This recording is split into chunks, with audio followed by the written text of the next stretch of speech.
Assalamualaikum warahmatullahi wabarakatuh. Alhamdulillahirabbil alamin wa bihi nasta'in wa ala umuri dunya waddin. Assalatu wassalamu ala sayyidina wa maulana Muhammadin wa ala alihi wa ashabihi ajmain amma ba'du. Anak-anakku semuanya yang Bapak sayangi, bagaimana kabarnya hari ini? Semoga Allah Subhanahu wa taala selalu memberikan kepada kita kesehatan, kelancaran aktivitas serta rezeki yang luas.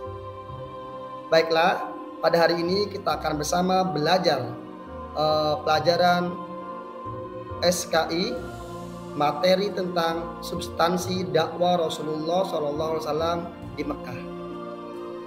Sebelum pelajaran kita mulai, marilah kita awali dengan bersama membaca basmalah. Bismillahirrahmanirrahim. Anak-anakku semuanya, capaian pembelajaran pada hari ini adalah peserta didik mampu menganalisis substansi dakwah Rasulullah SAW di Mekah.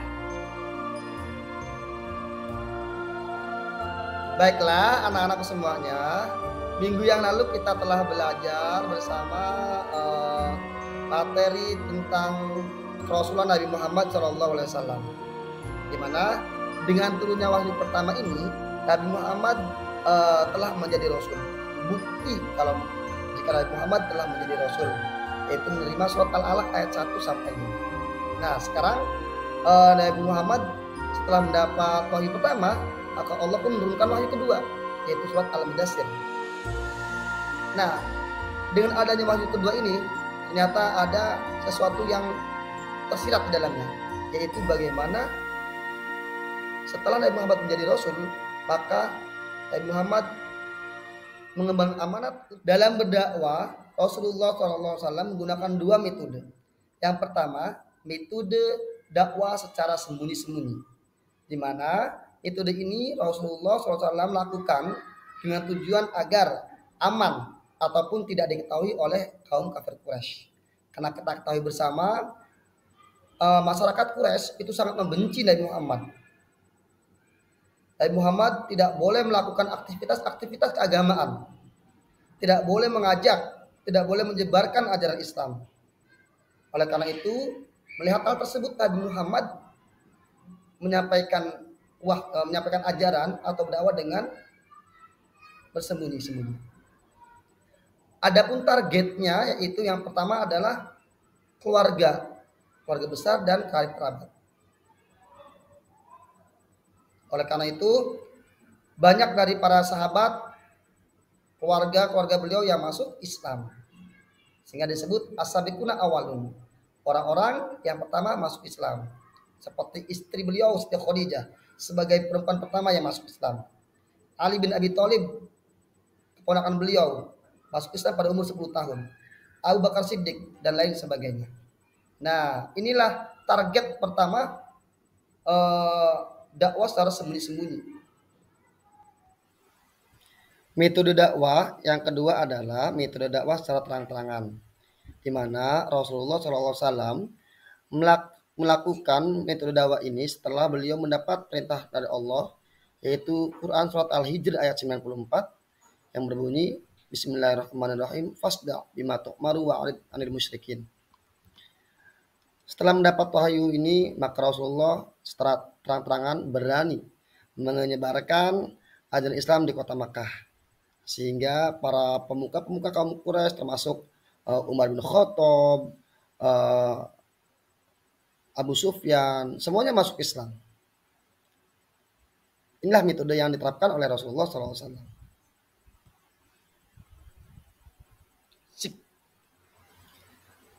Konsep dakwah Rasulullah SAW di kota Makkah adalah yang pertama, beliau mengajarkan ketauhidan, baik teori maupun prakteknya.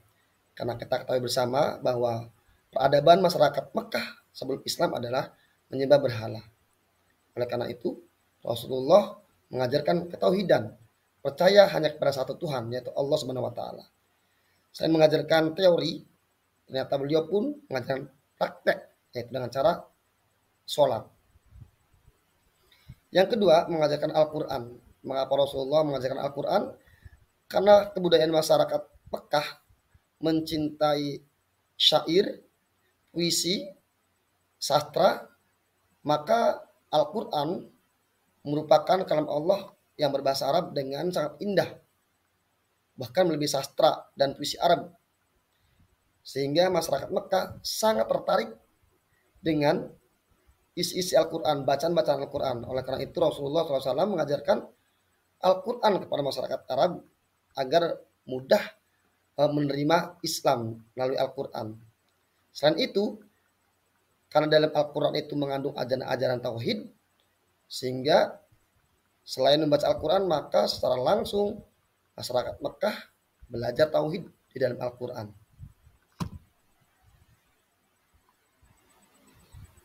Dalam berdakwah, Rasulullah SAW mendapati hambatan dan faktor-faktor penghalang.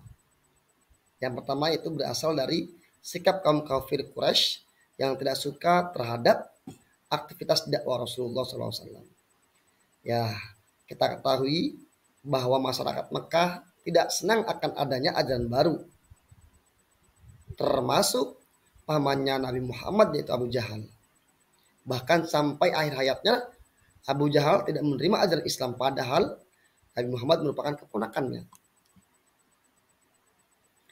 Sehingga karena tidak suka inilah masyarakat Mekah selalu menghalang-halangi dakwah Nabi Muhammad dan tidak menerima ajaran Nabi Muhammad. Oleh karena itu mereka melampiaskan dengan kekesalan, dengan caci maki, dengan sikap-sikap membahayakan Nabi Muhammad dan lain sebagainya. Untuk apa tujuannya? Untuk menghalangi dakwah Nabi Muhammad sehingga Islam tidak menyebar di Mekah. Yang kedua, faktor penghambatnya adalah masyarakat Mekah memiliki keyakinan yang sangat kuat terhadap agamanya. Jadi masyarakat Mekah memegang kuat ajaran dari nenek moyangnya, sehingga ketika berdakwah tidak mudah menerima karena memang hatinya sangat istiqomah kalau dalam bahasa kita ya, sangat kuat dalam berpegang teguh terhadap keyakinan, sehingga sangat susah dan sangat lama menerima ajaran Islam. Inilah faktor-faktor yang menghambat dakwah Rasulullah di Mekah. Demikian pembahasan materi substansi dakwah Nabi Muhammad di Mekah. Jangan lupa untuk dibaca kembali. Semoga apa yang telah dipelajari hari ini Allah berikan pemahaman dan menjadi inspirasi untuk kehidupan yang lebih baik lagi. Terima kasih dan saya akhiri. Wassalamualaikum warahmatullahi wabarakatuh.